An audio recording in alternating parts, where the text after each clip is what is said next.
Inspiration provided by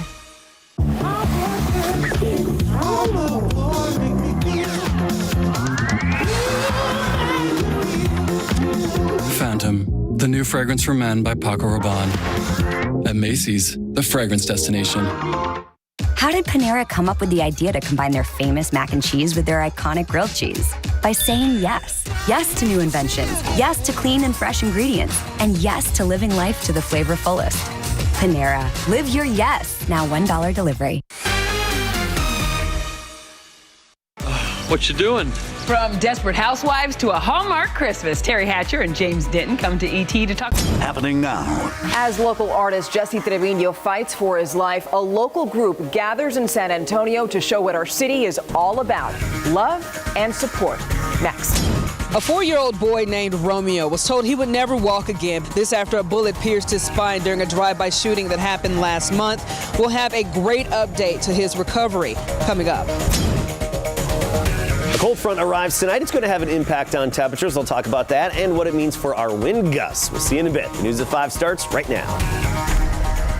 First at 5, San Antonio police making an arrest in a string of burglaries. SAPD says 30-year-old Julian Vara allegedly stole items from homes in the central San Antonio area from September to November of this year.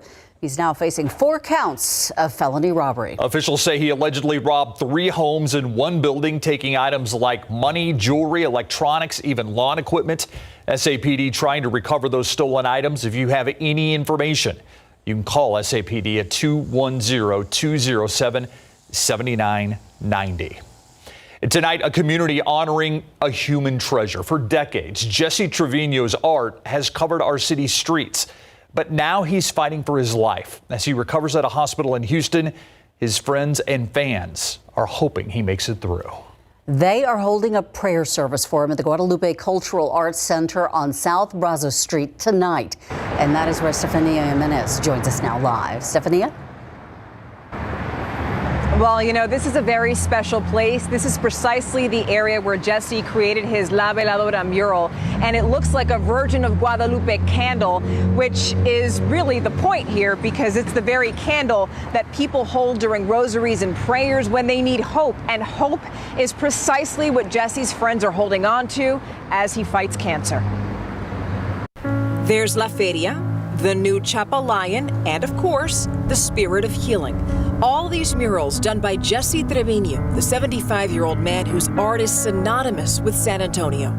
He represents service, valor, honor, duty, and of course, for arts and culture, he really is arts and culture in San Antonio. Ricardo Romo agrees. He's an historian who also happens to be one of Jesse's closest friends. They grew up together. On the same street, Monterey Street, and we went to the same high school. But he isn't only an artist. Jesse's a father and a Vietnam War veteran. It was during his service that he lost his right arm, the one that he used to paint. Instead of giving up, he taught himself how to paint with his left hand. He said, this is not going to end my life. I'm going, I was sort of like born to paint, and I'm going to continue painting. One way I'm going to find one way or another to do it. It's that resilience of Jesse's that San Antonians love, respect, and depend on. Jesse's biggest fans and friends hope that we can all learn a lesson from Jesse's struggles. When you look at his art and you learn about his story, you can feel a little hope in yourself of any struggles that we go through in our everyday lives, because we're all struggling in some way, right? Yeah, we are, and that is precisely the point here. And, you know, his friends and fans want really to be a source of strength for Jesse as he battles cancer in a hospital in Houston. And they're hoping that everyone's going to be here outside the Guadalupe Arts Cultural Center at 6 o'clock. That's when the rosary service is going to start, and we're going to be here live. For now, we're live here in the West Side. Stefania Jimenez, KSAT 12 News. Thank you, Stephanie. One person dead after crashing into an 18-wheeler early this morning on the city's south side. It happened around 5 a.m. on Highway 16 between Loop 1604 and Smith Road. Police say a Nissan Rogue was traveling south when an 18-wheeler pulled out in front of it. That car hit the back of the semi, ended up trapped underneath it. The driver of the Nissan died at the scene. That crash is still under investigation. San Antonio firefighters rescuing a woman who was trapped inside a vehicle after an early morning crash. This happened around 4:30 this morning near the intersection of Arid Road and Pecan Valley. That's near Highlands High School on the southeast side. Police say the woman who was driving lost control of her vehicle. She crashed into a utility pole. That woman got pinned inside. SAPD says emergency crews had to cut her out of the vehicle. She was taken to a nearby hospital, and she is expected to be okay. Determined. One word that describes one strong little boy. We have great news to update tonight to bring you about Romeo Aguilar. You might remember him, a 4-year-old who lost the ability to walk after he was shot during a drive-by last month. Romeo is now home, and Romeo is doing more than just wiggling his toes. Japhanie Gray caught up with him and his family this morning in this exclusive interview. Where are we going? Home. After 24 days at University Hospital, 4-year-old Romeo Aguilar is home. He underwent several surgeries after a bullet pierced his spinal cord during a drive-by shooting on Woodville Drive. His mother, Rosella Aguilar, was told he would never walk again. He learned the wheelchair good. Romeo said he'll be the one making the decisions about that. 4, 5! Yay! Are you excited that you can walk now? Yeah.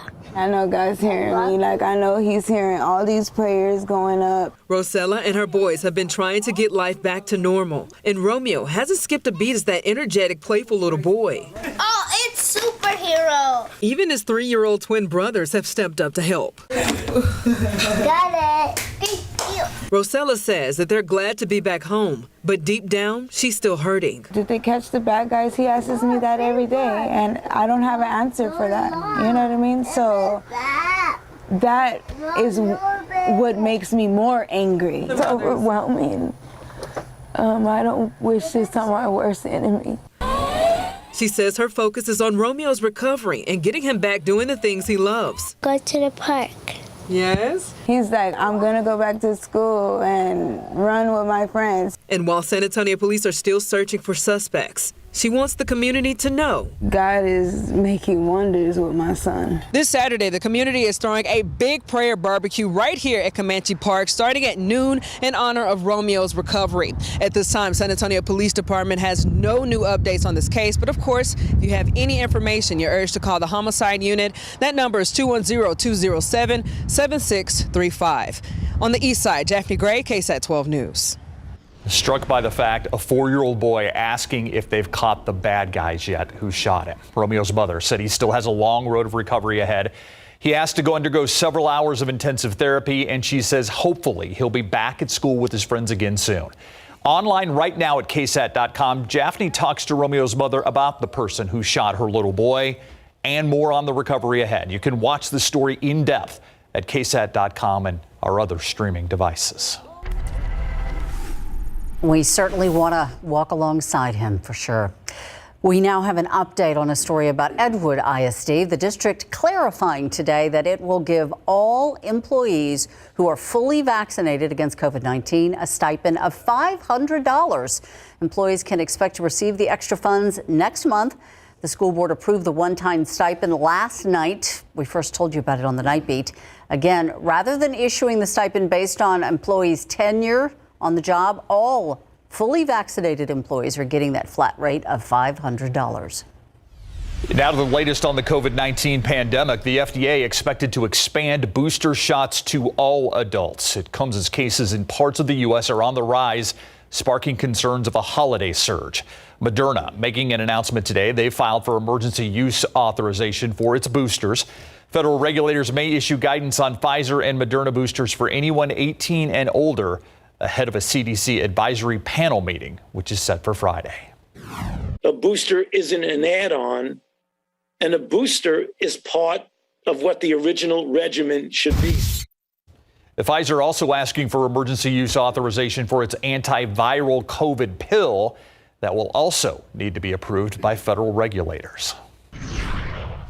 Another warm day with a bit of humidity out there this afternoon. Now, we started the day at 63. By the afternoon, we made it into the lower 80s, 82 degrees the high temperature, and that's a good 11 degrees above average for this time of year. You look at the readings right now, Del Rio 82, 84 in Eagle Pass. We do have several 80s out there, but generally in the lower 80s and then some upper 70s, 78 Canyon Lake, 79 right now in Bulverde, and 80 in Bernie. Here's the big picture. Cold front off to our north. See those temperatures in the 60s, 50s, and even 40s behind that boundary? That cooler air is spreading our way. I'll let you know what kind of impact it'll have to our temperatures coming up in a few minutes. But this evening, you're not going to notice that front. It's going to be a bit humid, mild. The front hits at midnight. We'll tell you more about that and what it means for your day tomorrow coming up. Sam, apparently we have a few slow spots out there. Is that right? Yeah, some of our common slow spots, Adam, including downtown. This is the TransGuide view at 35 and Alamo. You can see traffic almost stopped there, actually. So that's something to keep in mind if you're coming downtown or might be heading downtown this evening. So look out for that. Taking a look at I-10, I have a couple of issues here. I'll show you at 1604 in just a moment. Had a crash there at Medical Drive. So heading eastbound will take you 20 minutes from 1604 to downtown, 13 minutes outbound. So we're seeing our normal traffic there. I mentioned the situation at 1604 here. You see some slowdowns on I-10 and some bigger ones there on 1604. So that's going to take you, let's take a look now, 20 minutes between I-10 and Bandera Road, only 7 minutes the other way. So that gives you an indication of the slowed traffic this evening. We'll keep an eye on it. Steve, Ursula? Thank you, Sam. If you've had to replace your car battery the past few years, you've probably already noticed they do cost more. 12 on your size, Marilyn Morris takes a look at the reason for these price hikes, but how you can also save.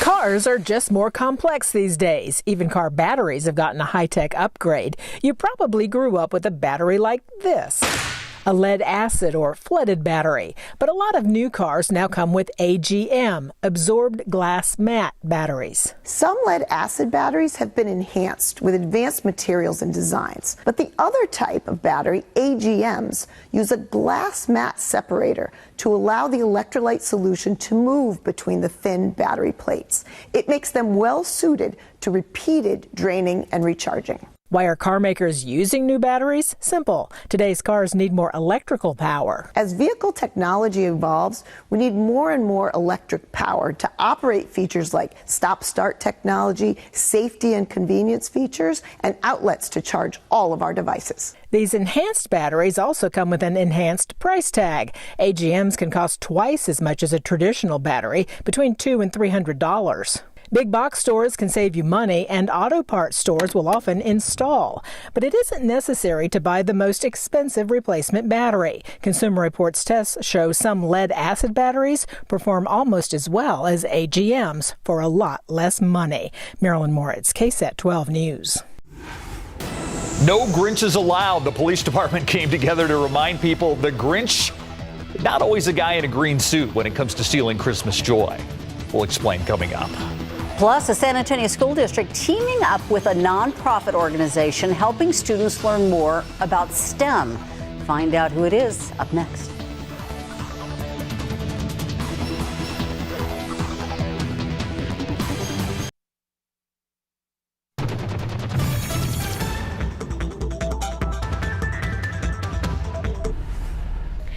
I'm Myra Arthur in the newsroom with a look ahead at what we're working on for the news at 6 o'clock. A new report identifies part of San Antonio as an area that has cancer-causing air.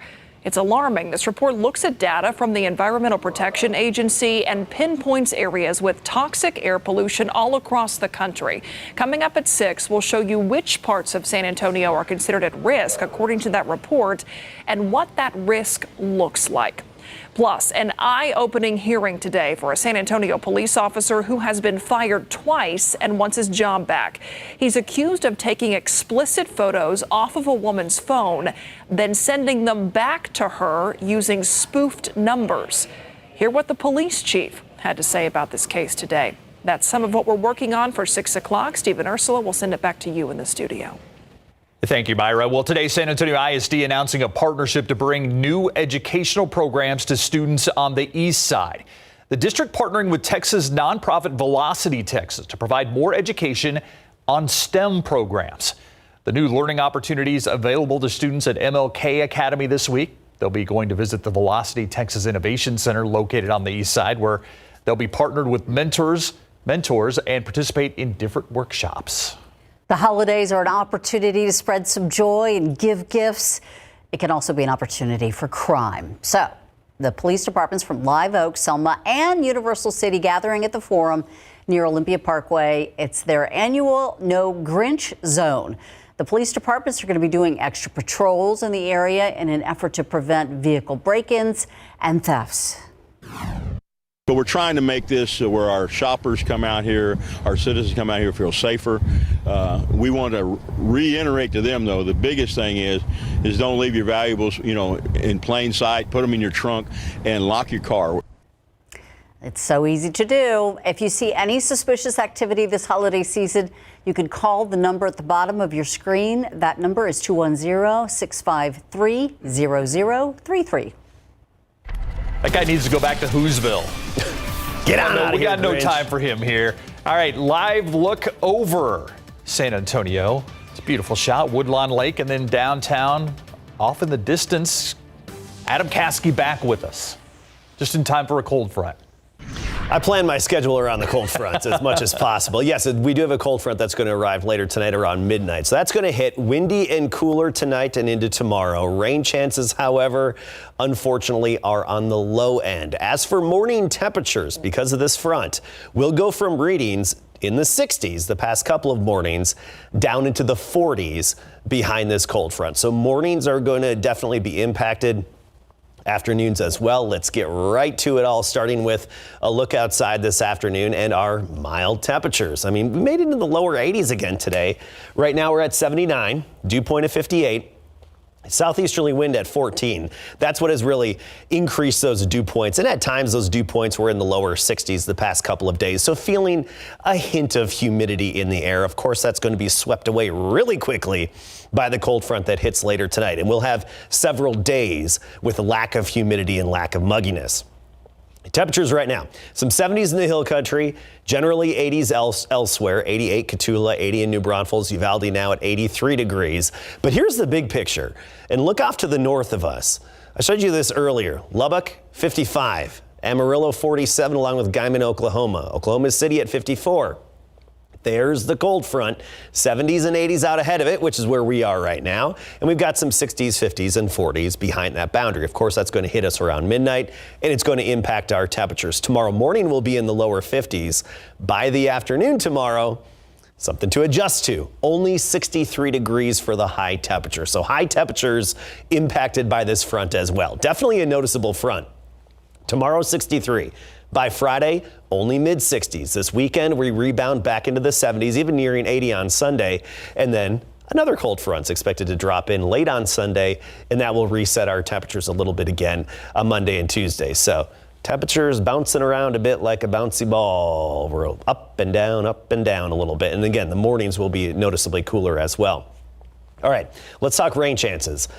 Odds are pretty slim with this boundary. The moisture with it is all off to the north. I mean, the center of the low pressure system is basically over southern Canada right now, and it's got some snow stretching down into the Northland, and of course some rain approaching the Great Lakes. Not even a stream of cumulus clouds along this cold front right now. Sometimes along the cold fronts you at least see just a line of cumulus and puffy clouds. We don't even have that. So let's talk about our future casts as we go through time. And I anticipate increasing clouds with this front tonight. Once it hits our humidity, we should have some clouds. Only a 20% chance of a stray shower or so. This computer model, I think, depicts it best, showing one or two stray showers here and there. That's about it. So don't get your hopes up for rain with this front. And even the next cold front that hits us late Sunday, odds look pretty slim in terms of rain showers. 20% chance tonight, 20% chance again on Sunday. But I do want to point out off the screen here, Thursday of next week, of course, Thanksgiving, there is the chance we may be increasing rain chances at that point. Winds will be gusty as well. Gusts up to 40 miles per hour late tonight. First thing tomorrow morning, you're going to notice the wind gusts, and the wind's not going to really settle down until we get to tomorrow evening. So this evening, you won't notice the wind. It's overnight tonight, and first thing in the morning tomorrow, that wind is going to be gusty with that cooler air moving in.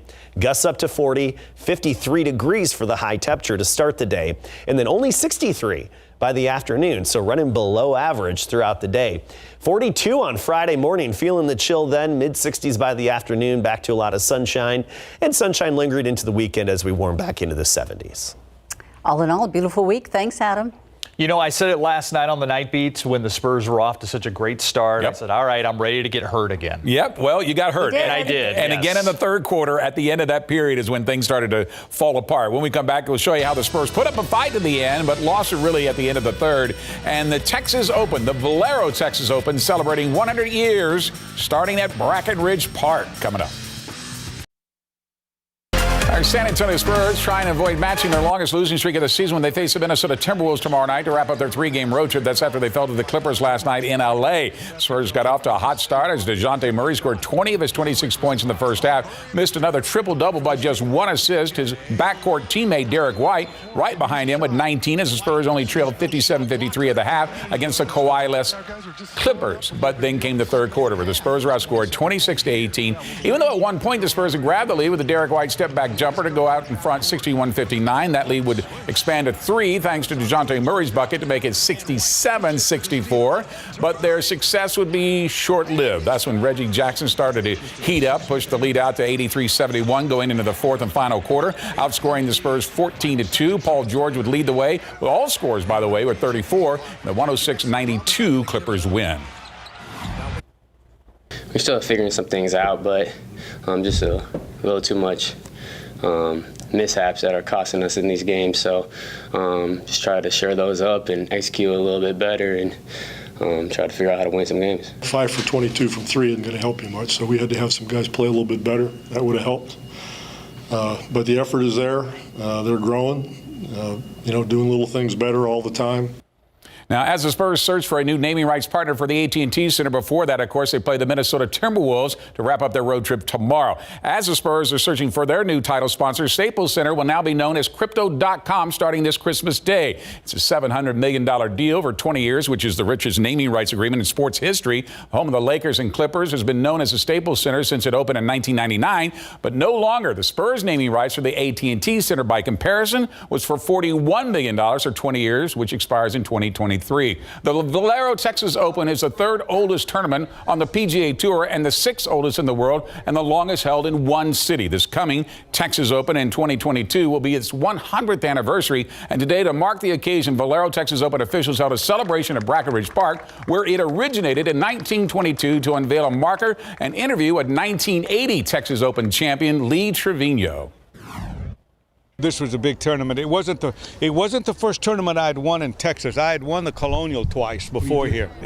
Hispanic community, they absolutely embraced me here. I have a lot of great friends here, and I think I brought a little bit of happiness when I won to them. All right, Lee, 81 years old, looks great. In fact, I covered his win in 1980 on the radio, of all things. He back does when he was look in great. Oak Hills. Yeah, he looks fantastic. It's great to go into Brackenridge's clubhouse and see the past winners. Arnold Palmer. Yeah, thanks, Greg. We'll be right back.